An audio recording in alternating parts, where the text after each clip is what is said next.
Salut les yogis et bienvenue sur ma chaîne de yoga Jujuna Yoga. Donc ce matin, on va pratiquer un pranayama énergisant. Alors on pourrait penser qu'en yoga, les respirations sont plutôt pour venir calmer le mental. Eh bien, pas tout le temps. Les respirations qu'on dit les respirations du matin sont présentes, sont là pour donner de l'énergie et pour venir focaliser le mental. Donc on va pratiquer ce matin la respiration du crâne brillant, Kapalabhati en sanskrit.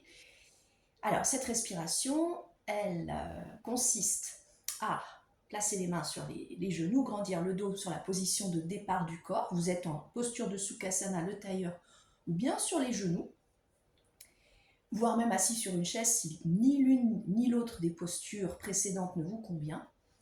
Et là, on va inspirer complètement naturellement. À l'expiration, vous allez visualiser comme si vous preniez un coup de poing au niveau du plexus, là, juste sous la poitrine. Expire. Et quand on expire le coup de poing, la respiration devient sonore. Donc ça fait inspire normal, expire coup de poing. Inspire normal, expire coup de poing. Inspire, expire. Inspire, expire. Donc on va venir la pratiquer pour un cycle dans quelques secondes, juste pour être clair sur cette respiration, quels sont ses bienfaits et quelles sont ses contre-indications, parce qu'il y en a. Au niveau des bienfaits, la respiration du crâne brillant, donc on peut penser que c'est une respiration qui vient vraiment éclairer l'esprit, qui vient purifier le corps et surtout les poumons, qui va vous donner non seulement de l'énergie, mais également qui va focaliser votre esprit. L'effet de détente n'est pas tellement présent dans cette respiration. Pour les contre-indications, donc déjà c'est une respiration à faire le matin, voire le midi, mais absolument pas l'après-midi ou le soir si vous voulez dormir. C'est une respiration qui ne se fait pas quand on est enceinte, ni quand on a ses règles, et à éviter également si vous avez des ulcères, voire de l'hypertension. Donc évitez cette respiration parce que c'est une respiration qui vient activer beaucoup le corps et notamment toute la zone abdominale qui vient se contracter sur les expirations. Donc ensemble, on va faire un cycle de respiration, puis ensuite on fera une petite rétention de souffle. Mais à la maison, je vous conseillerais de faire un peu plus. Je vais vous en dire un tout petit peu plus dans quelques secondes. Donc fermez vos paupières ici, on va faire un cycle ensemble, redressez votre dos. Puis là, vous prenez une grande inspiration et vous expirez. Et maintenant, vous inspirez naturellement. Vous expirez, coup de poing dans le ventre. Encore une fois, inspire.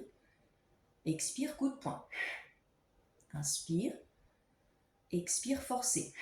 Sonore. 4. Expire. 5. Expire là. Et maintenant, on va faire 20 secondes de respiration Kapalabhati à votre rythme. Vous n'êtes pas du tout obligé de suivre le mien.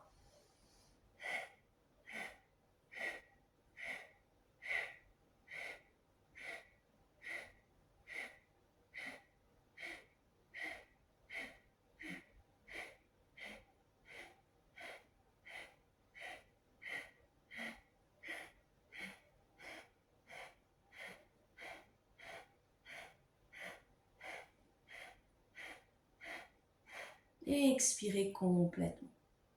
Maintenant, vous inspirez profondément.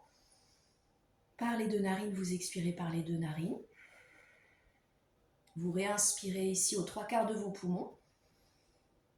Tout en haut de votre inspiration, vous abaissez votre menton vers le sternum ici et vous retenez le souffle pour 7, 6, 5, 4, 3, 2, 1. Redressez votre menton et expirez complètement. Et là, prenez vraiment un temps pour vous, pour venir observer non seulement les effets au niveau du corps de cette respiration, et ensuite les effets au niveau de votre mental. Si vous vous sentez plus dynamique, peut-être un peu plus flottant. Alors pour avoir plus d'effets, évidemment, vous devez refaire au moins 2 autres cycles après notre premier cycle en augmentant les temps. Donc ça, on a fait 20 secondes. Ici, vous pouvez passer à 40. Puis ensuite, le 3e cycle à 1 minute. Donc n'hésitez pas à prolonger un petit peu la respiration pour venir ressentir plus d'effets et vous habituer. Et juste une dernière précision, quand vous ressentez le coup de poing dans le ventre, que vous contractez le ventre ici, il y a juste le ventre qui vient se contracter. La poitrine reste complètement stable. Voilà, on ne gigote pas tout dans la posture, dans le pranayama de Kapalabhati. Voilà, je vous souhaite de très bonnes expériences pranayamiques pour faire circuler le prana, cette énergie vitale qu'on vient chercher à se faire circuler en yoga. Et je vous dis à très bientôt pour d'autres vidéos. Namasté à tous.